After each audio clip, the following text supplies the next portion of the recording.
ఇది స్వాగతించదగ్గ పరిణామం. వివక్ష లేకుండా చర్యలు ఉంటాయి అంటూ ఉన్నారు టీడీపీ నేతలు. సార్ దీని మీద మీ కామెంట్.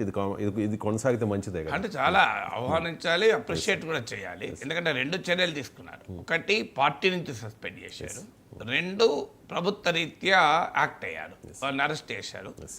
ఇది తాత్కాలికంగా కాకుండా వాడిని మళ్ళీ జీవితంలో శాశ్వతంగా అతన్ని తెలుగుదేశంలోకి రాకుండా చూడగలగాలి. కేవలం అరెస్టే కాదు, శిక్ష కూడా పడాలి. అప్పుడు ఈ చర్య కేవలం ఒక ఫస్ట్ లెవెలే కాదు, దీని లాజికల్ ఎండ్ వరకు వెళ్ళారు అనేటువంటి ప్రత్యేకత వస్తుంది. ఖచ్చితంగా తెలుగుదేశం పార్టీని, ప్రభుత్వాన్ని అభినందించాలి, అప్రిషియేట్ చేయాలి. దాంట్లో ఏమి డిస్ప్యూట్ లేదు. ఎందుకంటే జగన్మోహన్ రెడ్డి పైన విమర్శ అదే కదా. తన పార్టీ వారు అతి దుర్మార్గంగా, నీచంగా పోస్టులు పెడుతున్నా వాళ్ళ వెనకేసుకొచ్చాడు, వాళ్ళు సమర్థించాడు, వాళ్ళపైన చర్య తీసుకోలేదు అని. ఈ రాజకీయ ఆరోపణ ఏదైనప్పటికీ అసెంబ్లీలో అయితే చూసాం మనం. చంద్రబాబు నాయుడు సతీమణి గురించి చేసిన వ్యాఖ్యలు చేస్తే కనీసం ఆ ఎమ్మెల్యేలను ఇది తప్పు అని అనలే జగన్. సో అని వాడిపైన కనీసం వాళ్ళపైన చర్య తీసుకొని ఉంటే జగన్ గౌరవం పెరిగి ఉండేది కదా. కానీ అది చేయలేదు. నాకు ఇంకొక ఇంట్రెస్టింగ్ ఏంటంటే భారతి గారి పైన మాట్లాడితే కేసు పెట్టారు, కానీ భువనేశ్వర్ గారి మీద మాట్లాడిన వాడి మీద కేసు పెట్టారా? వాళ్ళ మీద నాకైతే డౌటే. భువనేశ్వరి గారి పైన అన్న వ్యక్తుల మీద కేసు పెట్టారా? సో దాన్ని అన్నిటికీ మించి వల్లభనేని వంశీ పైన కేసు పెట్టారా? వల్లభనేని వంశీ పైన నాకు తెలిసినంతవరకు ఈ కేసు కాదు సార్. అది వేరే, అది తెలుగుదేశం గన్నవరంలో టీడీపీ కార్యాలయం పైన జరిగిన దాడి కేసు అది. మరి దాన్ని వల్లభనేని వంశీ తో పాటు వంశీ పైన ఈ కేసు పెట్టలేదు. మిగతా వాళ్ళు కూడా ఇష్టమైనట్టు కామెంట్లు చేశారు కదా దాని ముందు వెనక. మరి వాళ్ళపైన కూడా ఎవరిపైన కేసు పెట్టలేదు. మరి ఎందుకు పెట్టలేదో అర్థం కాలేదు. భారతి గారిని అన్నప్పుడు కేసు పెడితే భువనేశ్వర్ గారిని అన్నప్పుడు ఇంకెక్కువ కేసు పెట్టాలి, ఈక్వల్ కేసు అన్న పెట్టాలి. అందువల్ల మరి వాళ్ళని ఎందుకు వదిలేశారు? వల్లభనేని వంశీపై కూడా ఈ కేసు ఎందుకు పెట్టలేదు అన్నదానికి ఆన్సర్ దొరకాలి. తర్వాత ఇది డెఫినెట్గా ఆహ్వానించాలి, కానీ ఇది ఐసోలేటెడ్ ఇన్సిడెంట్గా ఉండకూడదు. అంటే మేము చూడు మా పాలన ఎలా ఉంది, ఇవాళ ఆంధ్రజ్యోతిలో వచ్చింది చూడు, ఎంత తేడా అని. సో ఆ ఎంత తేడా అనేటువంటి ఇమేజ్ మేనేజ్మెంట్కు తీసుకున్న చర్యగా ఉండకూడదనే కోరుకోవాలి. అంటే జగన్మోహన్ రెడ్డి ఆయన ప్రభుత్వం ఎలా వ్యవహరించింది, చంద్రబాబు నాయుడు కూటమి ప్రభుత్వం ఎలా వ్యవహరిస్తుంది, ఎంత తేడా అని చెప్పడానికి మాత్రమే తీసుకున్న ఒక చర్యగా ఉండకూడదు. ఇది ఒక సస్టైన్డ్ సిస్టమేటిక్ యాక్టివిటీ లాగా. సోషల్ మీడియాలో ఏ రకమైన అబ్యూజెస్ ఉన్నా ఇదేమో పరాకాష్ట. భారతి గారి మీద అన్నది పరాకాష్ట, భువనేశ్వర్ గారి మీద అన్నది పరాకాష్ట. కానీ ఇది ఒక సోషల్ మీడియా దుర్మార్గం, ఉన్మాదం అనేది ఒక ప్రాసెస్ లాగా. ఇప్పుడు జగన్మోహన్ రెడ్డి పైన విమర్శలు చూశాం కదా. ఆఖరికి షర్మిల మీద పోస్టులు, తన సొంత చెల్లెల షర్మిల గారి మీద పోస్టులు పెట్టినా ఉపేక్షించారు అనేది కదా. సో అందువల్ల this should be a good beginning. So ఇదొక హెచ్చరిక కావాలి. అంటే కేవలము ఆ స్థాయిలోనే కాదు, మీరు సోషల్ మీడియాలో కౌంటర్ చేయొచ్చు, ప్రశ్నించవచ్చు, మీ వైఖరి చెప్పచ్చు. ఎవరైనా కూటమి ప్రభుత్వ విధానాల్ని విమర్శిస్తే, వ్యాఖ్యానిస్తే వారికి ఎంత సమర్థవంతంగా కౌంటర్ చేయొచ్చు. కానీ భాషకు హద్దులుంటాయి, పరిధులుంటాయి. మరీ ముఖ్యంగా నేరపూరితమైన థ్రెట్స్ ఉండదు. చంపేస్తాం, కొడతాం, బూతులు తిడతామని. కానీ ఇది నిరంతరం జరుగుతుంది. ఇప్పుడు నా పైన నన్ను చంపుతామని వచ్చిన మెసేజ్ నేను లోకేష్కి పంపించాను. అతని మీద ఏ చర్య తీసుకోవాలి ఇప్పటివరకు. నా వ్యక్తిగతంగా నన్ను నీచంగా అన్నవారిని కూడా కరోనా వైరస్లతో పోల్చడం అంటే ఏంటి, చంపేవనే కదా మీనింగ్. సో అతి నీచంగా వ్యక్తిగతంగా కూడా అన్న వాళ్ళపైన నేను కేసు పెట్టి ఆ ఎఫ్ఐఆర్ కూడా లోకేష్కి పంపాను. హైదరాబాదులో పెట్టిన కేసు ఎఫ్ఐఆర్ పంపాను. సో ఆ వీడియోలు పంపాను, ఆ వాట్సాప్ పోస్టులు కూడా పంపాను. నాకు లోకేష్ ఆఫీస్ నుంచి జై అనే అతను ఫోన్ కూడా చేశాడు. సార్ లోకేష్ గారు మాకు చెప్పారు చర్యలు ఎట్టి పరిస్థితుల్లో మేము అనుమతించమని. I felt happy and appreciated it.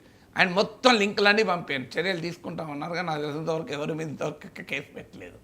So ఎందుకు ఈ ఉదాహరణ చెప్తున్నానంటే, అఫ్కోర్స్ లోకేష్ హామీ ఇచ్చినప్పటి నుంచి అదే తీవ్రత తగ్గింది, అంతవరకు గ్యారంటీ. ఇప్పుడు ఇక ముందు మీ పైన ఎవరేమన్నా నాకు పంపండి అని ఆయన జై చెప్పాడు. నాకు లోకేష్ ఇన్స్ట్రక్షన్లు ఇచ్చారు సార్.